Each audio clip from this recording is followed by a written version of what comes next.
ये समर्थन जो जनता का दिख रहा है, ये वोट में तब्दील होगा क्या? जो यहाँ से पलायन रोकने की बात हो रही है, जो यहाँ बेरोजगारी की बात हो रही है, जो यहाँ शिक्षा की बात हो रही है, उससे जनता का मुझे समर्थन मिल रहा है। हम लोग सत्ता परिवर्तन नहीं, हम लोग तो व्यवस्था परिवर्तन के लिए लड़ रहे हैं। और जनता समझ गई है, जब हम पॉलिटिक्स में आए हैं और जनसुराज में हैं, तो जो जनसुराज में मुझे करना चाहिए वो मैं कर रहा हूँ। यहाँ आईएएस के रूप में मुझे तो कुछ करना नहीं है। आप हैं निष्कर्ष भारत के साथ और मैं हूं मनोज चतुर्वेदी। देखिए, प्रशांत किशोर जो हैं, जो यात्रा उनकी बाकी थी, उस यात्रा का नाम उद्घोष यात्रा दिया गया है। और कल कह लीजिए कि वैशाली और गोपालगंज के कार्यक्रम को देखते हुए, चाहे वो एनडीए कहिए या इंडी गठबंधन कहिए, उनके नेताओं के दांत तो निश्चित तौर पर खट्टे हुए हैं। और क्या प्रशांत किशोर, जो जिन्होंने ये कहा था कि जून तक आपको पूरे बिहार में जनसुराज ही दिखेगा, उस रास्ते पर निकल चुके हैं। हमारे साथ ललन यादव जी हैं, उपाध्यक्ष हैं जनसुराज के। ललन जी, पहले तो स्वागत है। धन्यवाद। दांत खट्टे कर देने की तैयारी कर दी है आप लोग? एकदम कर ही दिया है। आपको जो मैंने प्रशांत जी ने कहा था वो हो रहा है, और जनता का इतना समर्थन मिल रहा है, इससे लोग निश्चित समझ रहे हैं कि उनकी क्या हालत होगी। ये समर्थन जो जनता का दिख रहा है, ये वोट में तब्दील होगा क्या? निश्चित तौर पर अभी तो हम सत्ता में नहीं है, तो जनता जो है, मेरे जो मुद्दे की बात हो रही है, जो यहाँ से पलायन रोकने की बात हो रही है, जो यहाँ बेरोजगारी की बात हो रही है, जो यहाँ शिक्षा की बात हो रही है, उससे जनता का मुझे समर्थन मिल रहा है। जो व्यवस्था परिवर्तन की बात हो रही है, जो आम जनता का काम नहीं हो रहा है, तो ऐसे सत्ता से क्या फायदा है। तो हम लोग सत्ता परिवर्तन नहीं, हम लोग तो व्यवस्था परिवर्तन के लिए लड़ रहे हैं। और जनता समझ गई है, प्रशांत जी को अब गांव गांव तक लोग समझ गई है कि ये जब आएंगे तो व्यवस्था परिवर्तन होगा। कहने का मतलब उसमें सही लोग सत्ता में आएंगे, और जब सही लोग सत्ता में आएंगे तो उनका काम होगा। विपक्षी कह रहे हैं कि प्रशांत जब रास्ते में चलते हैं तभी झंडे दिखते हैं और जनता दिखती है। गांव में कहीं उनके झंडे नहीं दिख रहे हैं अभी। असल है कि उनका जो देखने का नजरिया है ना, वो थोड़ा सा प्रिजुडिस्ड है। वो अपने लिबरल नजरिया से देखेंगे तो उनको जो है गांव में भी झंडा दिखेगा। अच्छा, इसमें आप प्रशांत के साथ एक पूरी आईएएस लॉबी है, कुछ आईपीएस भी जुड़े हैं। इनका रोल क्या हो रहा है, किस तरीके से? नहीं नहीं, यहाँ तो आईएएस से, जैसे मैं खुद एक आईएएस ऑफिसर रहा हूँ, तभी मैं तो मैं सवाल कर रहा रिटायर्ड आई हूँ।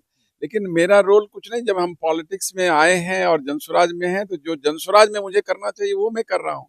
यहाँ आईएएस के रूप में मुझे तो कुछ करना नहीं है।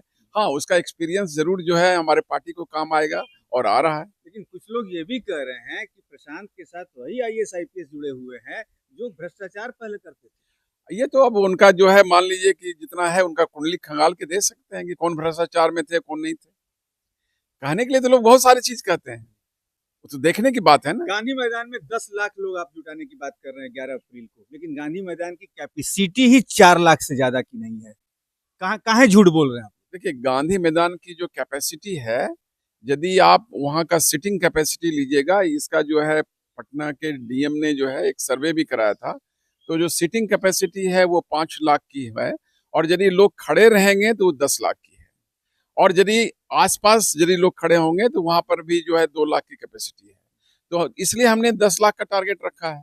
इसमें क्या गलत है? कहाँ से जुटाएंगे 10 लाख आप? आपको जनता का जो समर्थन मिल रहा है, आप तो खुद कह रहे हैं कि जहाँ प्रशांत जा रहे हैं वहां जो है जनता सभी जनसुराजी हो रहे हैं।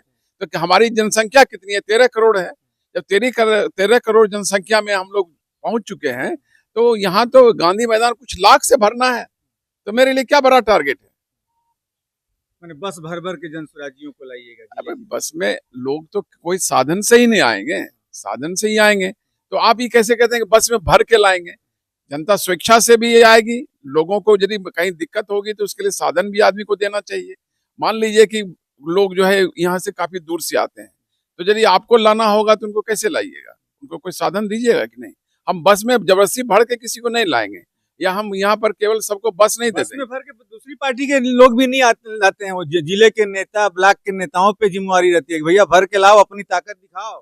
पार्टी के लोग जिले के हों या राज्य स्तर के हों, पार्टी के लोग पार्टी के लोग हैं। अभी हमारे यहाँ जो है, मैंने आपको पहले भी कहा कि हम लोग सत्ता में तो नहीं है। लोग हमारे मुद्दे से हमसे अट्रैक्ट हुए हैं, प्रशांत जी के पर्सनालिटी से अट्रैक्ट हुए हैं, इसलिए वो आ रहे हैं। ये स्वतः लोग आएंगे। एक सवाल और अंतिम सवाल, ये प्रशांत भी जानते हैं, डाटा एनालिसिस्ट हैं, कि 2025 में वो किसको बिगाड़ने वाले हैं। सत्ता में आप नहीं आ रहे हैं, ये आप भी जानते हैं, लेकिन किसको बिगाड़ रहे हैं आप, सबसे ज्यादा किसका बिगाड़ रहे हैं? देखिए, पहली बात तो ये अपने दिमाग से निकाल दीजिए, और ऐसा होना भी नहीं चाहिए कि हम किसी को बिगाड़ने के लिए आए हैं। ये एक गलत प्रचार किया जा रहा है। जैसे आप बेलागंज का ये जो बाई इलेक्शन हुआ 4, उसका उदाहरण ले लीजिए। हम तो किसी को हराने नहीं गए, हम तो जीतने गए थे। हम तो कोई जात पात पर वोट नहीं मांगे, किसी धर्म पर नहीं मांगे। हमें जो 10% वोट मिला है वो जन स्वराज का वोट है। तो अब हम जब 10% पर पहुंचे हैं, इसी तरह से हम आगे बढ़ के जो है सत्ता ले लेंगे। लेकिन उससे जो आदमी हार रहा है, वो कहेगा हमको बिगाड़ने आए हैं। 10% बहुत ज्यादा, 2 महीना पुरानी पार्टी को वोट मिला था। मायावती और काशीराम 8% वोट पाके जीत गए थे उत्तर प्रदेश में। निश्चित तौर पर 10% वोट कम नहीं होता है, बड़ी बड़ी पार्टियों को बहुत दिन लग गए। हमने जो 10% वोट लाया, आपको खुद पता होगा कि 10 दिन पहले भी हमें सिंबल नहीं मिला था, उसके बाद भी 10% वोट लाए, और इसको हम लोग आगे बढ़ा रहे हैं। इसीलिए तो हम कह रहे हैं कि हम 243 सीट पर लड़ेंगे और पूरे हम जीत के आएंगे। तो चलिए 243 पर लड़ेंगे और पूरा ही जीत के लाएंगे। अब ये ख्याली पुलाव है या प्रशांति से अपने बल पर हकीकत में बदल देंगे, ये तो नवंबर में पता चलेगा। मनोज चतुर्वेदी।